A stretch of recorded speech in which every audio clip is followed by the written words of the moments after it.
Les gars, Yoromai, écoutez le ministre de l'armée français qui parle de Sénégal. Frère, c'est une dinguerie. Écoutez, mais les gars, Iri, Sonko, il est où? Sonko, Ousmane Sonko, il est où?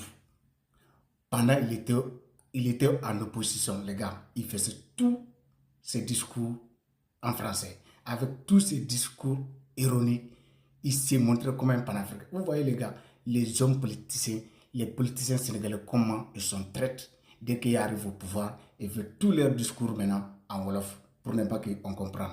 Maintenant, écoutez ça les gars et je vous demande de partager et de vous abonner.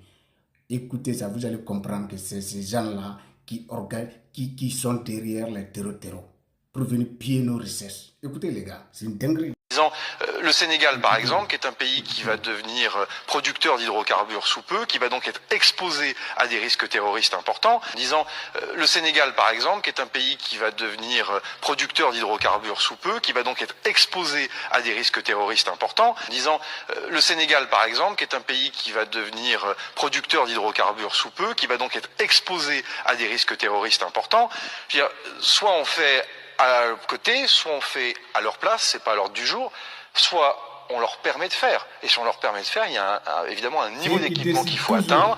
Ça pose des questions sur les prix, les modèles économiques que notre BITD, Base industrielle et technologique de défense, doit aussi proposer à l'Afrique. Je le dis ici sans embâche, je suis le ministre de tutelle des industries de défense, je les aime, mais enfin pendant de nombreuses années, le marché africain ne les intéressait pas. Et donc là, je leur ai demandé expressément depuis un an d'avoir une offre spécifique pour les pays africains, y compris avec le Trésor, être en capacité de prendre des risques, notamment sur le segment terrestre, notamment sur les drones, notamment sur la lutte anti-drone, mais aussi le cyber, parce que ce sont des structures numériques dans ces pays qui sont en plus des structures qui peuvent être particulièrement fragiles sur le terrain cyber. Les gars, est-ce que vous avez entendu à quel point ces gens-là sont hypocrites?